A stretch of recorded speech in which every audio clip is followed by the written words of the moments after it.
Good evening and welcome to the June 25th Rutherford County School Board meeting. We're pleased to have so many visitors with us tonight.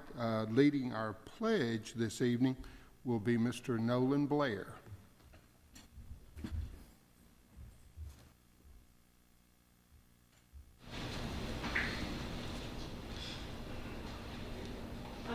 Allegiance to the flag of the United States of America and to the republic for which it stands, one nation under God, indivisible, with liberty and justice for all.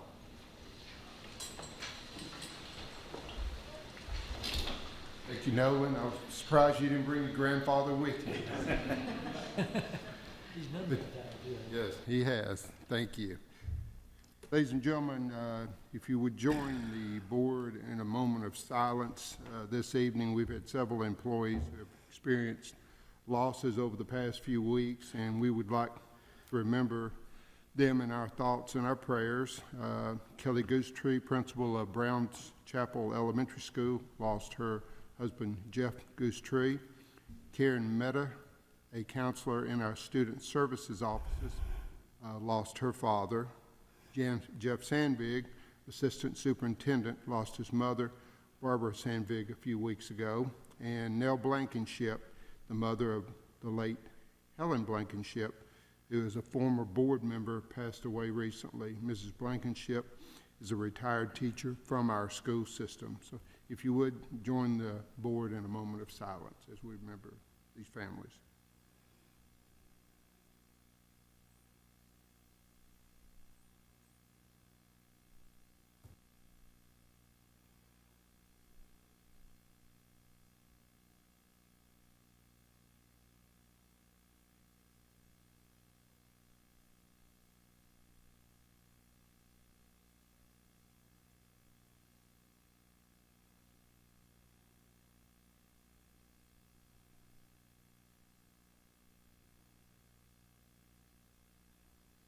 Thank you. Okay. Approval of the agenda. So moved. Second. Okay, Ms. Joyce, did you get? Okay, thank you. Everybody's quick on the draw tonight. Motion and a second. Any discussion? We had a work session Tuesday night and had several questions answered. Hearing none. All in favor say aye. Aye. Any opposed? Motion carries. If it pleases the, well, after we get through this, I'll ask the board for approval. Approval of the consent agenda. Mr. Hodge and Mr. Estes. Discussion? All in favor say aye. Aye. Any opposed? If with the approval of the board, we're going to ask Ms. Goosetree to come forward, and she has some staff members to talk about the safety book after the introductions. We're going to bring you up here in just a little bit, Ms. Goosetree. Would that be okay? No, not quite yet. But you're quick. Anxious is a good thing, but. Again, with the approval of the board, we'll ask Mr. to come up here in a few minutes. So, okay. All right. Visitors, Ms. Joyce? No visitors? Okay. Mr. Odom, you get to introduce. I'm very pleased to introduce some new administrators in our school system. The first one, if you would mind stepping up, the first is Miss Tamara Blair. She is the new principal of Lascassas Elementary School. I happen to live out in that area, and I believe she has a group that's really wanting her already. They were telling me early on, you served last year as assistant principal there. Yes, sir. And so very popular with your time there. We're glad to have you. Thank you. I'm very excited to be there, so I appreciate you giving me this opportunity. Love Lascassas, love the community. We have a great school. And I would love for any of you to come and visit us and see all the good things that are going on. So thank you. my advice to her was make the fish fry a month or something like that. and see. I will be sure to make the fish fry. Definitely. Well, Nolan did a great job with the pledge. did. So, and you come from very good stock with your dad being a former teacher, principal, and board member. So having Donald Jordan back in the room certainly is a pleasure to many of us that served with him for several years. So Well, I definitely have two great mentors, and I've been being mentored for a long time, and I feel very fortunate. and you're not talking about Dr. Blair, are you? Oh, Clark Blair, yes. He's definitely a number one mentor. I have heard she told him when if she got the job at Las Casas, it was game on for achievement and see. That is true. That is true. I've also told him I would have more vehicles in Murfreesboro with stickers on the back of them than his school. And my money would be on you also. So, yes. it will. It's a terrific community. I was there a number of years, lived there a number of years, and if you can stay long enough, they'll name a bridge after you. I'd just be happy for a parking spot. But I played softball, community softball years ago, and basketball, so I remember the old gym and the softball fields, and so it definitely feels like home to me. So thank you. And our next person, Mr. Scott Bolden, he is the new principal of David Urey Elementary School. I ran into Johnny Taylor this week, which is a good-known Eagleville person, which you really came from Eagleville originally.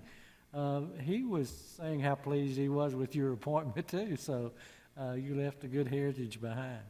Yeah, I greatly appreciate the opportunity. I'm looking forward to keeping David Urey moving forward and on top.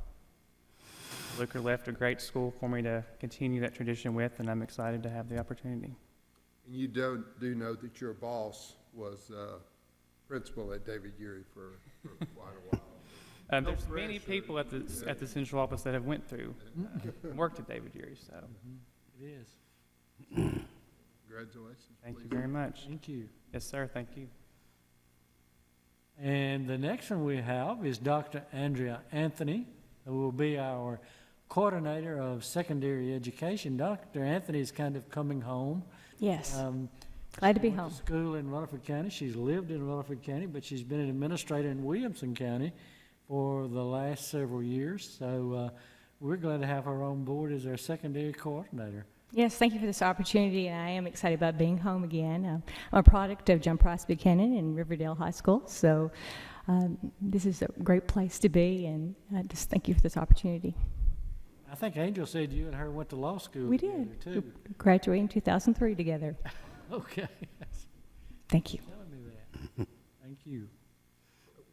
So we're getting 2 degrees for the price of one. Several. Yes. So, that's great. Again, welcome. We're pleased to have you. Thank you. Guess we'll, again, with approval of the board, we're going to ask Ms. Goosetree to come forward and, yes, ma'am. Sorry to That's have okay. held you back. I Those know of you you're who know me know when you have an open mic, I'm there. So, welcome. Good well, great thank to see you. you, and please accept us sincerely. Thank you very much. I appreciate that moment of silence. It's wonderful to have the support of you really realize when you go through a time like this, what it means to work for a county where you're more than an employee. You know, that from the highest level to the, to any job in the school, we've had a lot of support, and it's meant a lot. So, Certainly have a thank good you. Thank you. Appreciate it. I'm very excited. That's why I jumped up before, because our SRO had a brainchild, which he often does, and then the idea was expressed to our related arts team, who is unmatched anywhere. We have an amazing related arts team who teaches our children, who teach enrichment to our children every day. So we have an opportunity to reach the kids that so often, it's hard to reach, because we spend so much time focusing on making sure everybody is proficient, that's always the piece that sometimes gets missed, are those very high-performing kids. So we're always looking for ways to stretch them, to challenge them, to look for things that will help them to, achieve their highest level as well. So our related arts team is always looking for opportunities like that. So when our SRO thought maybe we need to write a safety book from a kid's perspective, and it could have, illustrations and prose and just neat ideas from a kid, from a kid to kids to kids. And our Related Arts team just took that idea and gave it to the kids in that enrichment group, that 5th grade, and it just took off. And from the beginning to the end, it was amazing. The book is Stop, Look, and Listen, and it's written and illustrated by our 5th grade students. And as I said, we just have amazing Related Arts people. I'm going to turn it over to them and let them speak about it, because they're the ones who were in the trenches, as it so often is, and then we get the credit for it. But they're the ones in there working with the kids every day. And it's Kimberly Barlow is our librarian, Jenna Rose is our music teacher, Amanda Henry is our art teacher, who could not be here this evening. But as I said, they worked with the kids, and it just meant so much. They even, I'm kind of stealing your thunder a little bit, but they even had a book signing and a red carpet, and it was just, they had a book premiere, and parents came, and it just really took it from the beginning of writing a book and brainstorming about how to do it, all the way to the fruition of having an actual book in your hand and then being celebrities and getting to have that book signed. So I want to turn it over to these ladies, and thank you for giving us the opportunity to talk about it tonight. I know sometimes it's hard for you guys to know all the great things that are happening in Rutherford County Schools, but there are so many wonderful things, and it's nice to have a little spotlight on this evening, so thank you. I am Kimberly Barlow. I'm the librarian at Browns Chapel, and this was, we were just going about our daily, I'm just a teacher for all of these students, and part of my job is to instill a love of reading and a love of learning.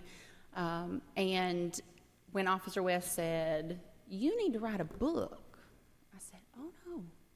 Read the book, so I take what everybody else does and try to, encourage students. But I said, how about our 5th grade students? First, I went to my coworkers and said, do y'all want to do this with me? Because I don't know how to do this. I'm a librarian, I'm a teacher, but I'm not an author, I'm not an illustrator. And so we just do what, we do every day, and we just took it to the students, and the looks on their faces were a little bit terrified when we said that our idea was for them to write a book, which quickly turned to elation as we just kind of threw out some ideas and said, safety is such a big deal, not just in our school, in our classrooms, but across the nation. And, Officer West is obviously involved around the world as well in the SRO program. And so we just started, the kids brainstormed the ideas, came up with the illustrations, that came up with the scenarios that would not just fit our school, but that would fit any school and any student, any kind of safety issue that might come up. And so instead of saying it's a code red, a code yellow, a code something else, because there may be schools across the world that don't use that terminology, but they would use lockdown, or if it was some type of weather emergency, or a fire drill, and ways quite comically in the story how not to respond, and then how to respond in the event of emergency, to just stop, look at your teacher, whoever's in charge of you, and to listen to what they say, and they have your best interest in mind, and that they're going to take care of you. We also, from the writing standpoint, then we turned it over to illustrating, and in the end, Ms. Rose worked with them about writing a song to kind of pull it all together.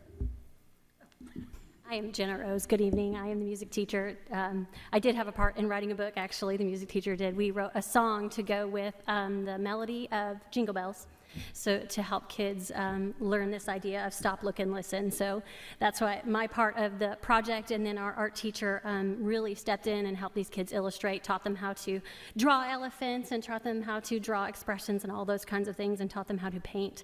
So this whole thing is completely kid-produced. We were there to guide and help, and we had to learn a lot on the way, but it was a lot of fun, and we came up with a great product that we're wanting to sell on Amazon. So that's kind of why we're here.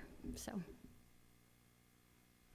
this was an experience for me also. I was sitting the other day and looking at, on the consent agenda, you just approved some contracts. And I was looking at these contracts, and it says England, and it says Australia. So I asked Ms. McClellan, I said, I'm used to signing contracts, but what are we doing? What is this, you know? To find out is Amazon, the book is being published, and Amazon is listing the book for sale all over the world, in several places, and in the United States. So quite an accomplishment. I do not recall this happening somewhere else before, so. Thank you. Has the central office said anything to you about providing books for all of the media centers throughout our district? We have, including Brown Chapel schools, so that may be. That'd be a good early order, wouldn't I it? would think so. You know, Talk to Mr. Sandvig about that one. Yeah, I mean, to have a book written and illustrated by our students certainly should be in all of our media centers throughout the district, so. Sounds good to me, absolutely. Sounds great. That Well, would and be that's my what, suggestion. when we began this process, Officer West said we were going to the Today Show or Good Morning America, and I said, how about let's just write the book first?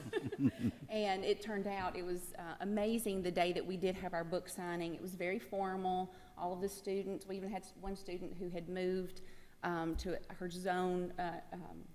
She actually had to move to Stewart's Creek Elementary School, so we were able to contact her, and she was able to come. So, and she helped be a part of this and sign. So all of the students were able to sign that day, and the parents, the looks on their faces when we showed them something that was hardback, professionally printed by Lightning Source, which is the Ingram print-on-demand service, to have something locally printed that we would have access to.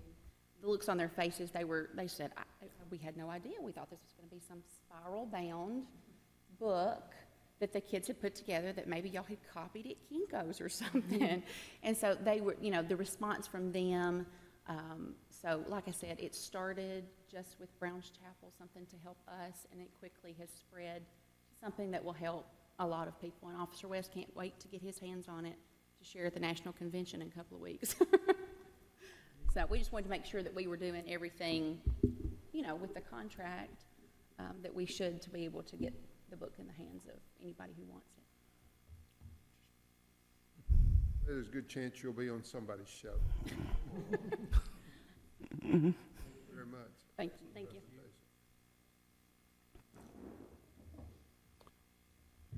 Number 8, Mr. Odom. Number 8 is under old business, the CPR and first aid training. On April 16th, 2015, the board approved a motion to require 50% of each athletic or activity staff be certified in both CPR and first aid as of August 1st, 2015. By June 1st, 2016, all members of the athletic or activity staffs would be required to be certified in both. Athletics were defined as all TSSAA and TMSAA sanctioned sports, including swimming. Activities were defined as marching band and junior ROTC. Mr. Tackett met with the athletic directors on May 12, 2015, to discuss adjusting the board action concerning coverage ratios for CPR and first aid certification of coaches and sponsors. The definition for athletics and activities would remain the same, and the August 1st, 2015 compliance date would remain the same under the new model. The revision requires at least one CPR and first aid certified coach or sponsor for athletic events and practices. We have, the motion is to rescind the board action taken on April 16, 2015 regarding CPR and first aid certification for athletic and activity coaches and sponsors. It was interesting when I was reading this, and some of, Mr. Hodge, I'm going to steal a little piece of your presentation. One of the things on page 4 of the legal requirements this year, I don't know whether you picked up on that or not, but the state is now requiring some cardiac, maybe it's on page 5, excuse me, this 325 at the bottom. Coaches are going to be required to have additional training, so I did email Sarah Delbridge, our nurse, and asked her, I said, since we're doing the training, they've already started, we could also meet the law by incorporating this into that. And she said she actually, based on this law, had been in a voice conference this week. And so the state is preparing some additional materials. So hopefully we can write if we want to do the administrative procedure, we can include this law as part of that in there, and the training cover both of those for us. So, before we actually, accept a motion and move on this recommendation, if this is rescinded, do we need to do anything else? Will you go ahead and take action? We will. And make this an administrative procedure? So the board won't have to do anything other than to rescind. We'll bring it this. back to you what we do with our administrative procedure, but we can go ahead and put that out in publication. Ms. McLeod and I talked. We started to go ahead and do it. We said, well, let's, Mr. Tackett's on a trip this week. We said, we'll let him get back, and then we'll put it all together. And I think incorporate this additional language that came out in the law. So we will tie it all together and go ahead and get it out. And still with the desire that starting August the 1st, that they've got to have at least one person CPR trained, not at each activity and event. We'll get a motion, hopefully get a motion in a second, and we'll still open it up for discussion. So you've heard the recommendation. Mr. Hodge Second. and Mr. Holliday. Now, further discussion, board members? I think it's important to note that, in no way is the board stepping back from the commitment in April that we made towards CPR training, and we've seen at some of our schools the automatic emergency defibrillators and how important these devices and cardiac training can be, and that was really the intent in April. What we've found since then is that the circumstances at each individual school, the circumstances in each activity or sporting event, all of the intricacies of putting this into place are more appropriate in a more dynamic place, which is there in administrative procedures, where Mr. Odom and the staff can respond specifically to the needs as we discover them, like the May 12th meeting that Mr. Tackett had. Sometimes school board policy is a little absolute and not as flexible as what we need here. So in no way should we interpret this as the board stepping back from a commitment to cardiac training and CPR training specifically, but just making it a more flexible and appropriate measure by getting it over into administrative procedures. Further discussion? We have a motion and a second. All in favor say aye. Aye. Any opposed? Motion carries. 9A, Mr. Under facilities, A is a water line easement for Riverdale High School Field House building. Jeff Reed, Rutherford County School Board Attorney, forwarded a proposed water line easement from the city of Murfreesboro requesting easement for the water line that will serve the new board-approved field house at Riverdale High School. The proposed easement starts at the existing water and sewer easement at the south corner of the auxiliary building outside the pool area. It proceeds west to the new field house. The easement is approximately 20 feet wide and 285 feet long, covering approximately 5,700 square feet of school property. The proposed easement does not appear to conflict with any other utilities. Recommend approval. The motion is to approve the request for a waterline easement from the board to the city of Murfreesboro for the board-approved field house at Riverdale High School as presented. Jeff Reed will complete the final documentation for the easement. Heard the recommendation? So move. Jordan? Second by Mr. Young. Questions or discussion? All in favor say aye. Aye. Any opposed? Motion carries. 9B. 9B is a new item. This is boiler replacement at Laverne High School. Hawk Mechanical has submitted a proposal for the design build of a new boiler system at Laverne High School. The old system has totally failed and will be replaced with a new energy-efficient system. It is in the best interest of the school board to replace it now to avoid a possible school closure due to failure during the school term. The scope of work includes removal of the existing gas-fired hot water boiler from the site. Existing piping, flues, and other devices to be abandoned will be removed also. 2 new boilers will be installed in the location of the existing boiler. The 2 new boilers will be the Lovachar Crest FBN 2000 high-efficiency condensing type new boiler flue, combustion air duct, and boiler circulating pumps will also be provided and installed. New piping will be installed and reconnected to existing piping as necessary. The building circulating hot water pump will remain. Hawk Mechanical has included design documents, roofing, pipe insulation, electrical work, startup, and 1-year parts and labor warranty. Exclusions are permits and controlled building automation work of any kind. Lead time for boilers is approximately 5 weeks, and a $20,000 contingency is included in the total cost of $211,000. Since this will increase the energy efficiency of the boiler system, this contract falls within the State of Tennessee Public Chapter 281, Senate Bill 1270, signed by Governor Haslam April 25, 2013, will not have to be bid. Recommend approval. Motion to approve the award of a design and build contract to Hawk Mechanical for a total of $211,000 for replacement of the boiler system at Laverne High School as presented.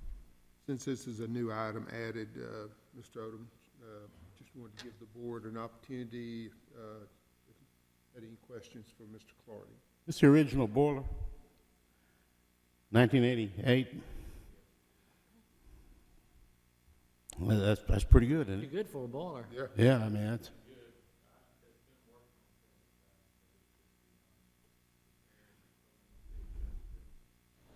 I think they'll actually even be warmer this time around. Has Hawk Mechanical done boiler replacement for us before? I know I've seen them on agendas. They've done that, also done entire systems through capital improvements that we've had on several of their buildings, like Smyrna Middle School, Smyrna Primary, McFadden, and Central Macon School. I'm not going to ask you to quote numbers, but with this being a no-bid circumstance, do we have some work that has been done previously that we can compare, and you're comfortable with the pricing here?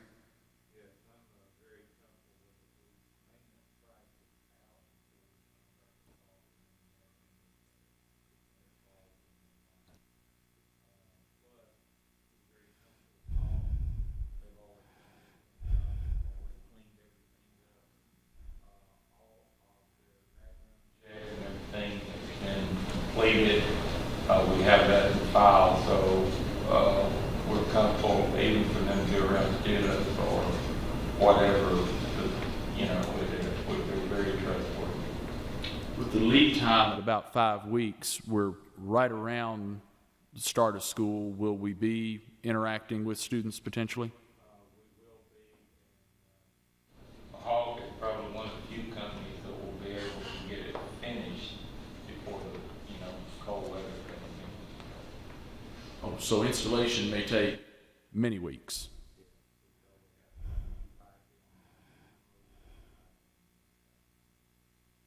Okay.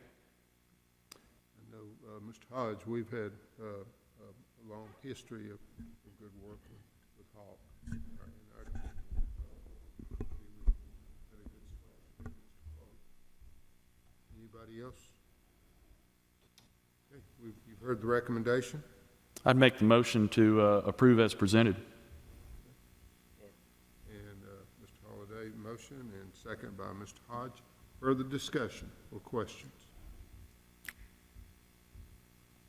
Hearing none, all in favor say aye. aye. Any opposed? Motion carries.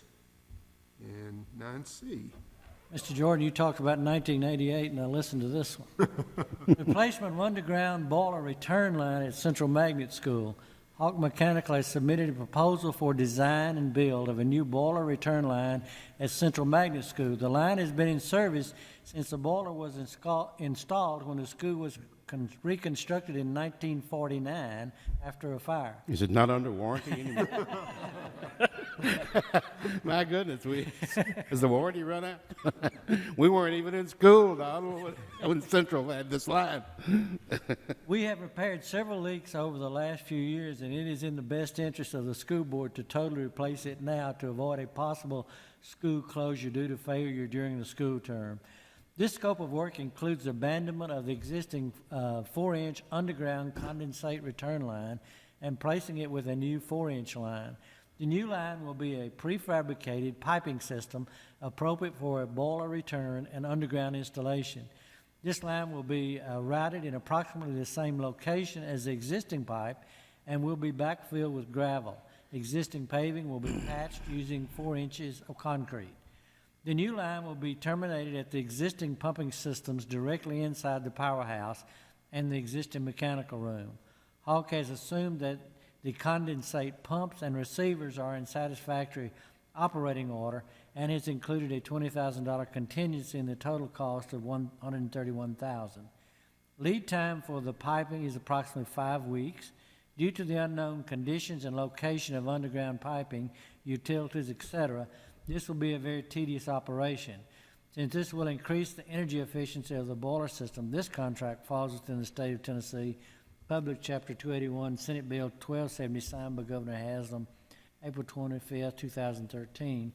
Recommended approval. The motion is to approve award of design and build contract to Hawk Mechanical for a total of $131,000 for replacement of underground boiler line return at Central Magnet School as presented. Heard the recommendation. Mr. Estes, motion. Second. Second by Mr. Jordan.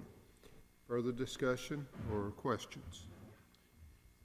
If I may, Yes, sir. Mr. Clardy, so we've got a boiler that's away from the school building, and this is the pipe that runs between. Yes, sir. It's the return line. The temperature of the water goes out at a much hotter temperature than the 200-degree water that's returning back. And so this is special piping. It has to be able to expand and contract without busting up while it's underground. Also, there's about 300 feet involved. We don't actually know what all's under the ground from the building to the school. So it's going to be kind of touch and go. We need someone that we can depend on to, if they run into issues, fix them and treat us fairly on them. They find a time capsule. Could I just say one more thing? This is, both of these are indicative of the reason that I've been pushing in our strategic plan and also in the capital improvements for funding, more funding, because these issues are beginning to be more prevalent all the time, and it's going to be kind of a snowball effect. So that's why my department and maintenance have pushed for more money, and I have brought it to your attention many times. Mr. Sandvig.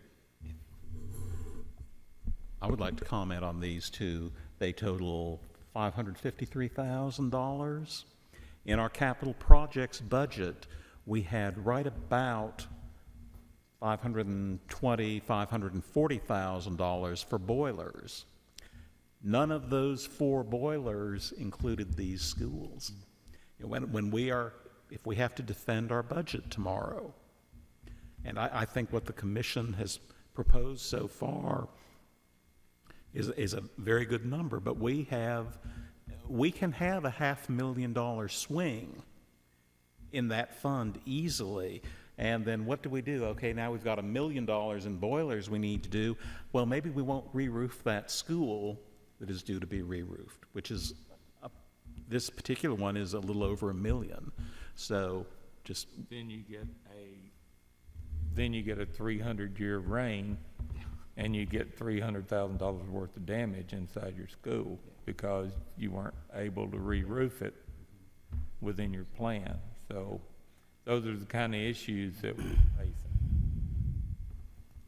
7 million square feet under roof, and so you begin to see those things.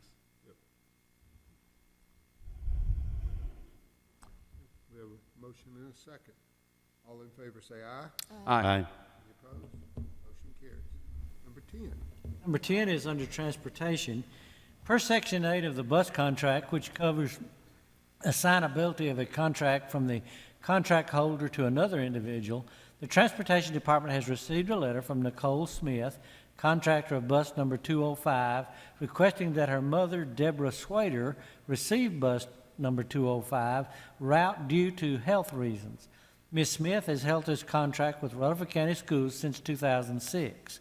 Ms. Swader is the contractor of bus number 83 and has been a contractor for over 20 years. Recommend approval. The motion to approve the contract for bus number 205 be transferred from Nicole Smith to Deborah Swader effective immediately. With the recommendation? Mr. Second. Jones, and second by Mr. Holliday. Discussion? All in favor say aye. Aye. Any opposed? Motion carries. 10B. D is pursuant to Section 16.1 of the Rutherford County Board of Education bus contract. The Transportation Department has received a letter dated June 18, 2015, from Katie Swader, contractor of bus number 61, requesting voluntary termination of her contract with the board. The Transportation Department is prepared to award this contract to the next person on the appropriate priority list. Recommend approval of the motion to approve voluntary termination of the bus contract from Katie Swader, bus number 61, effective as soon as possible. With the recommendation? Mr. Hodge? Second. And second by Ms. Moore. Discussion? All in favor say aye. Aye. Any opposed? Motion carries. 10C. 10C is pursuant to Policy 3.405 Bus Contract Award Procedures. The new contractor lists for the 2015-2016 school year are presented. These two lists, first priority is regular bus drivers who have driven for 2 full school years, and second priority, those who currently own 1 or more contracts, are for approval in order to facilitate the awarding of new bus contracts on a timely basis for the beginning of the new school year and thereafter as contracts are turned into the Transportation Department through the year. Recommend approval. The motion is to approve the following potential first and second priority bus contractor list for the 2015-16 school year. And you have, it's listed on the two lists, the first priority and second priority. You've heard the recommendation? And that was done by, for those that are just listening to us tonight, Mr. Snell explained at our work session that they did have a drawing and placed everybody that was interested in, the names were drawn out for the second priority list. Move to approve as presented. Mr. Holliday, second by Mr. Young. Further discussion? All in favor say aye. Aye. Any opposed? There was not an insurance meeting for this month, or there will, and also will not be one for July. Next one is in August. Is that correct, Ms. Lawrence? Okay, thank you. Rather than do the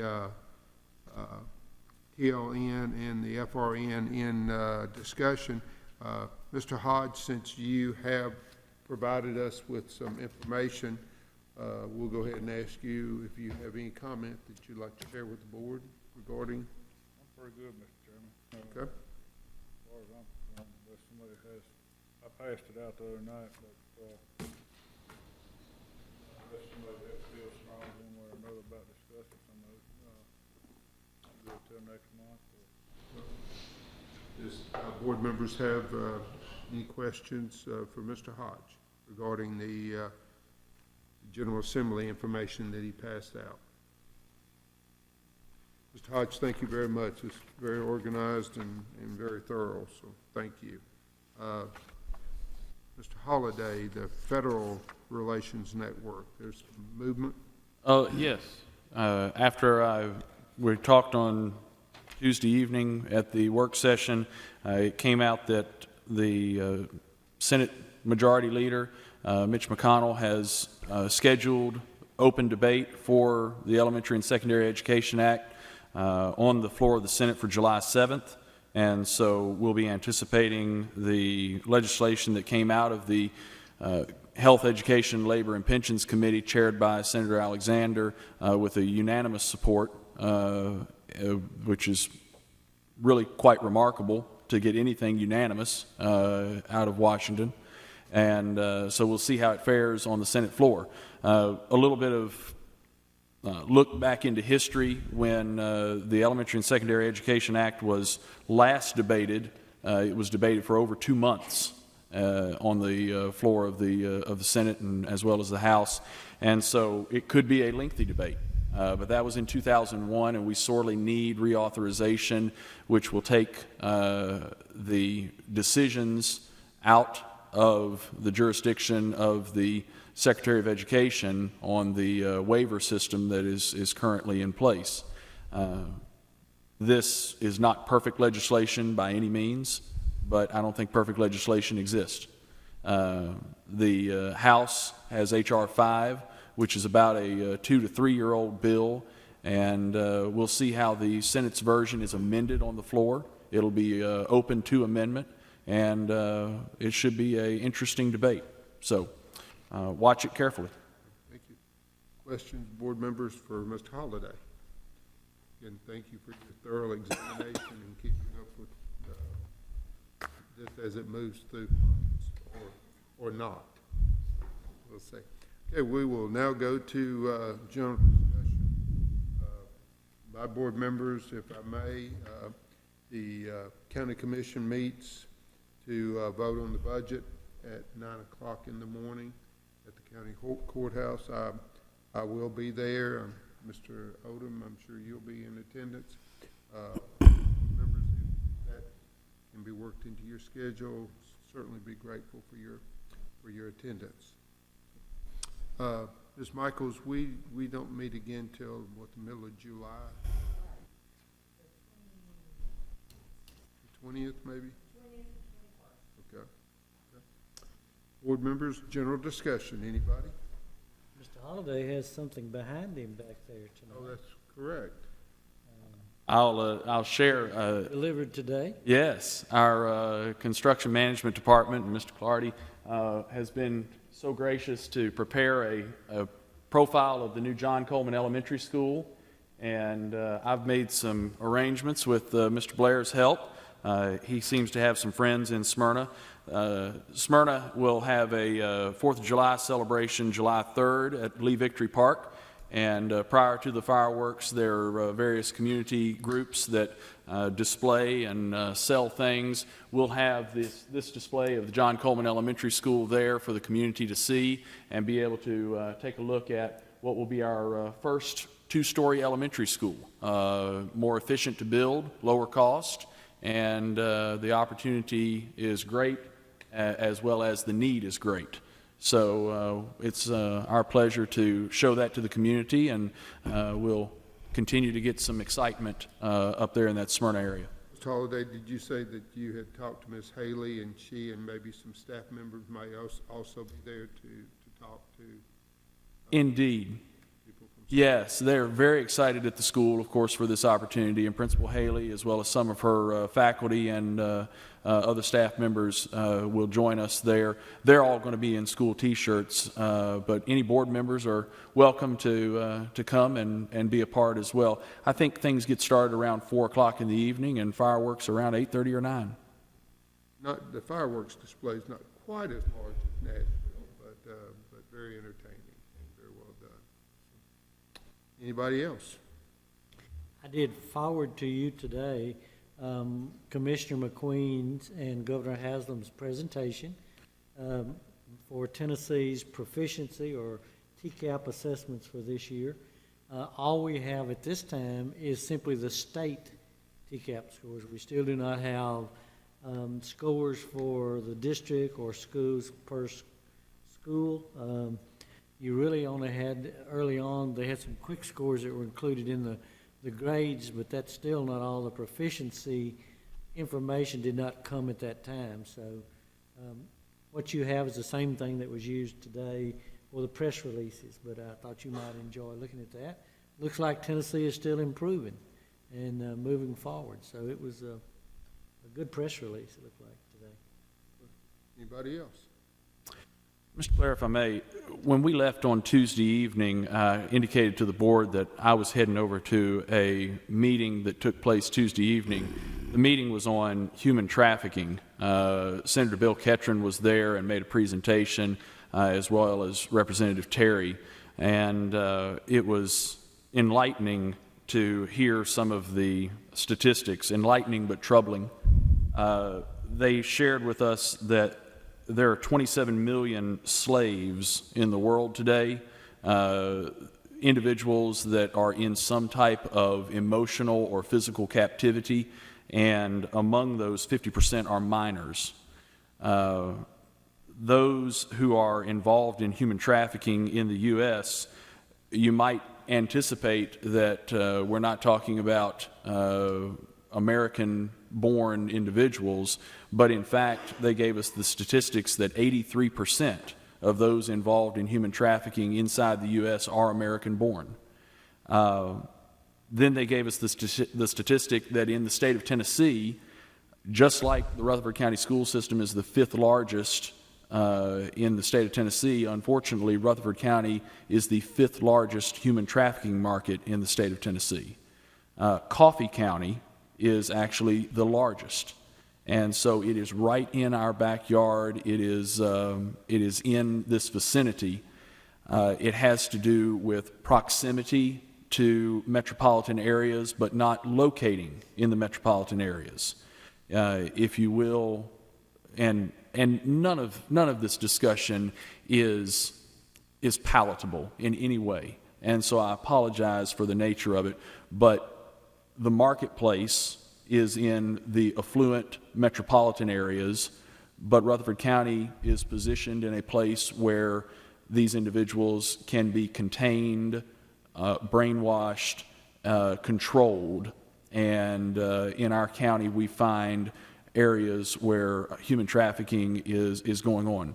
With 50% of those involved being minors, I was so pleasantly surprised to hear the comments of those who are advocating for education and intervention on this to speak specifically of the cooperation and the investment of the SRO community in Rutherford County, how appropriately and how aggressively they were training to be able to identify and understand this situation and address it.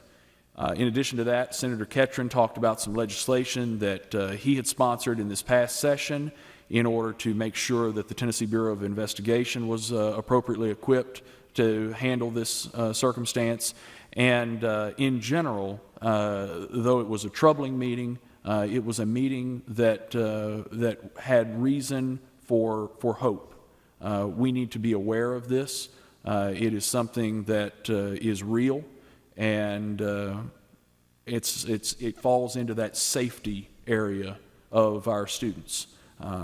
We don't want to meddle in anybody else's life, but at the same time, we want to make sure that our counselors, our teachers, and our schools are a place where everyone knows you are safe, and we're here to help you. Super vigilant. Thank you, Mr. Holliday. Anybody else? Mr. Chairman, if I might, I want to just comment on two quick things here. One, I wanted to ask Mr. Clardy, and because it really relates back to what Mr. Sandvik said, do we have any damage in any school property at all during this storm the other night?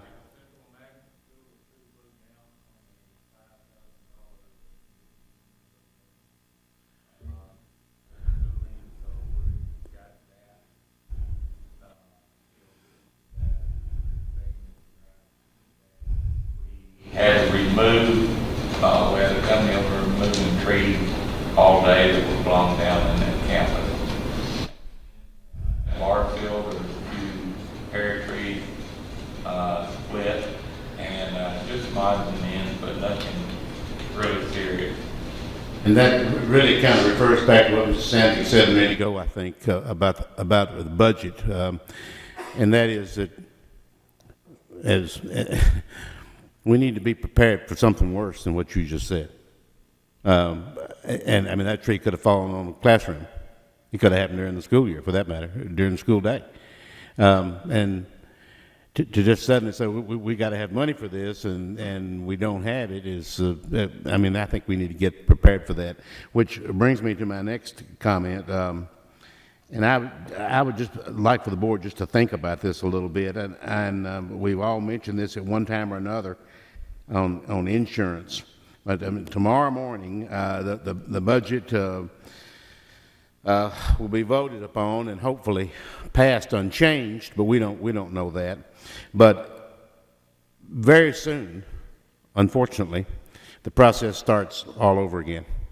And we as a community, we as a board, and as a county, the insurance is killing us. It's harming every employee, every family. And I didn't like what we really had to do, I think, with spouses, or I wouldn't have voted for it. But I wasn't crazy about that. But is there any action that we as a county, and it affects everyone, all the government employees who we're primarily responsible for, is there any way that we can attack this? Because they have already announced, and I know, Mr. Young, you mentioned this to me the other day, and I think somebody else on this board mentioned it to me, that there's going to be a considerable increase. And is there anything that we can do? Because this just eats up teacher salaries. It just gobbles up instruction. And the money that we would love to pay something else that we get results for. And I don't mean to take up much time, Mr. Chairman, but you understand what I'm trying to say here. And does anybody know? Do we need to meet with somebody? Do we need to get? I'm not really advocating this. I'm just asking the question. Is there something we can do to prepare for this next year, rather than just tell the county commission what they already know, that it's it's going up so many dollars, and here it is, and we got to do it? I mean, know that the insurance committee, in the meetings that I've attended with Ms. Barnes and Mr. Sandvig,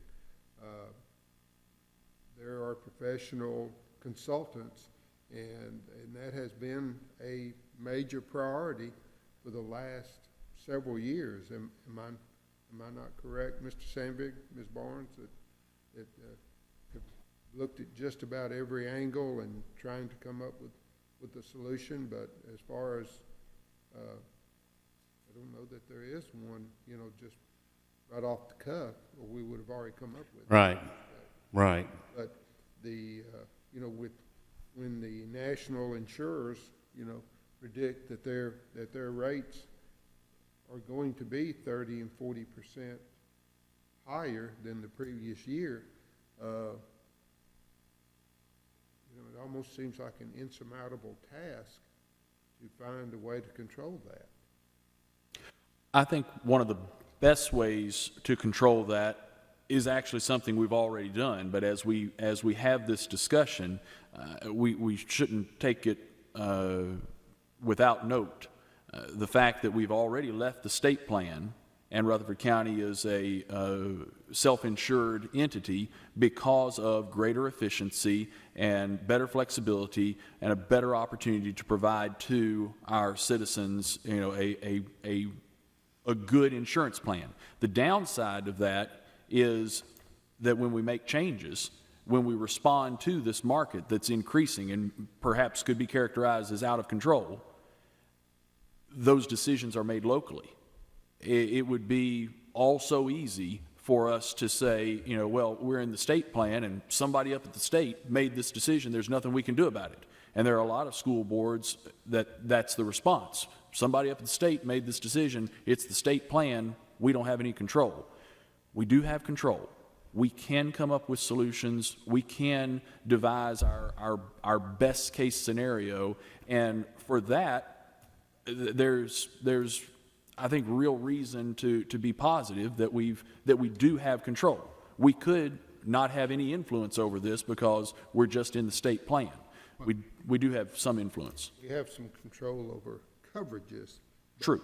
But the premiums are pretty well set by someone else. And I apologize for interrupting, but my thought is that there's so many intricacies involved with, we call it a self-funding, but it's actually partially self-funded because there's so much that we're responsible for, and then there's another carrier that kicks in once we hit that threshold. Stop me if I characterize incorrectly, Mr. Sandberg or Ms. Barnes. But my thought is that it might be prudent for our next work session if we have someone on the street come in and really explain the complexities and how the actual policy works for our employees. Would the board be interested in that opportunity to be very intimately or have much better knowledge of the policy? Would you be interested in that occurring?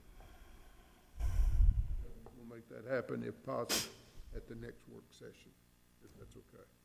Anything else?